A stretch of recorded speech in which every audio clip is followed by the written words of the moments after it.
আসসালামু আলাইকুম। কেমন আছেন সবাই? আসলে আজকে দুপুর পরে আমাদের এদিকে দুপুর বলতে আপনার ২টা-২.৫টার দিকে প্রচণ্ড বৃষ্টি এবং ঝড় হয়েছে এবং শিলও পড়েছে হালকা পাতলা। তো আসলে তারপরে ভাবলাম যে একটু ধানের জমি থেকে ঘুরে আসি। তো আমি এখন আমার ধানের জমিতে আছি। আসলে এগুলো আসলে দুর্যোগ কখন কিভাবে হয় আসলে বলা যায় না। আর এই সময়টা কৃষকের খুব একটা মূল্যবান সময়, যে সময়টা কৃষকেরা ধান এবং এগুলো মনে করেন ফসলটা ঘরে তোলার সময় আর কিছুদিন বাকি আছে। তো আসলে দেখেন আমি মাঠে আসছি, যে দেখেন ধানগুলো কিভাবে একদম আসলে পড়ে গেছে। তো যাই হোক, আসলে এগুলো তো আসলে নিজেদের করার কিছু নাই। দেবার মালিক যিনি, উনি রক্ষা করার মালিক। আসলে এগুলো নিয়ে মন খারাপ করলে চলবে না। তো আসলে আমি আপনাদের একটু দেখাই আসলে ধানের জমিতে কি অবস্থা, আমি আপনাদের দেখাচ্ছি। তো এই যে দেখেন আসলে আমার জমির ধানের বর্তমান অবস্থা আসলে একদম শুয়ে পড়ছে বলতে ওরকম যথেষ্ট পরিমাণ এখনও মানে মাচা হয়ে আছে আর কি, অর্ধেক হেলে গেছে। তো এই পুরাটাই একদম আসলে একটু ভালো করে খেয়াল করলে ক্যামেরায় তো অত দূরে ধরবে না, আসলে বোঝা যাবে না অতটা। তো যথেষ্ট পরিমাণ পুরো জমিটাই পড়ে গেছে ধান।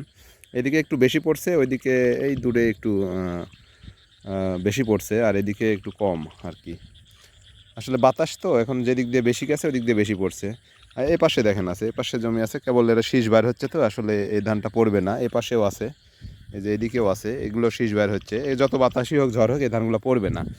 কেন পড়বে না? এগুলো এখনও ধানের শীষে চাউল দাবেনি। আর আমার ধানগুলো দেখেন অলরেডি একদম পাকার মধ্যে চলে গেছে, মানে আর কিছুদিন, এক সপ্তাহ হয়তো পর কাটা পড়বে। তো আসলে মাথা ভারী হয়ে গেছে ধানের, যার জন্য আসলে ধানটা হালকা বাতাসে শুয়ে পড়ছে। আর মিনিকেট ধানের আসলে একটা বিষয় হচ্ছে কি, এই ধানটা অল্প বাতাসেই শুয়ে পড়ে।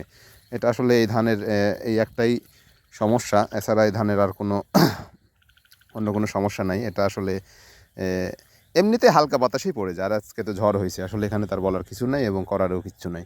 তারপরেও আলহামদুলিল্লাহ যথেষ্ট পরিমাণ এখন যা আছে খুব ভালো আছে। এরকম থাকলে আশা করা যায় কোনো সমস্যা হবে না এবং ভালোভাবে কেটে নিয়ে যেতে পারবো। আসলে ধান পড়ে গেলে কি হয়, একটু কাজের লোক বেশি লাগে, বাড়তি একটা খরচ হয় আর কি ধানটা কাটতে, এই আর কি। তাছাড়া অন্য কোনো সমস্যা নাই। আর আসলে এগুলো নিয়ে মন খারাপ করারও কিছু নাই, কারণ আসলে কি বলবো, এগুলো সব আসলে আমাদের প্রাকৃতিক যে দুর্যোগ, এগুলো আসলে কখনো বলে কয়ে আসে না।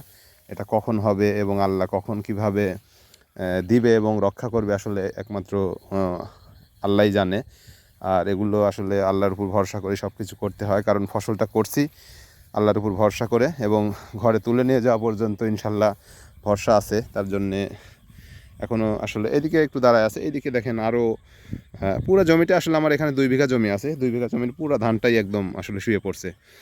তো আসলে এখন আর কি করার, কিছু করার নাই।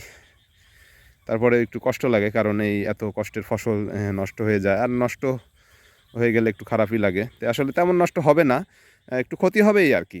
আসলে ক্ষতিটাকেও মানিয়ে নিতে হবে, কারণ সব কিছুতেই লাভ ক্ষতি আছে। তো এই আর কি। আপনাদের কার কার এলাকায় এরকম ঝড় হয়েছে এবং শিলাবৃষ্টি হয়েছে, একটু যদি কমেন্টে জানান, তাহলে কমেন্টে লিখে যাবেন। ধন্যবাদ সবাইকে, ভালো থাকবেন সবাই।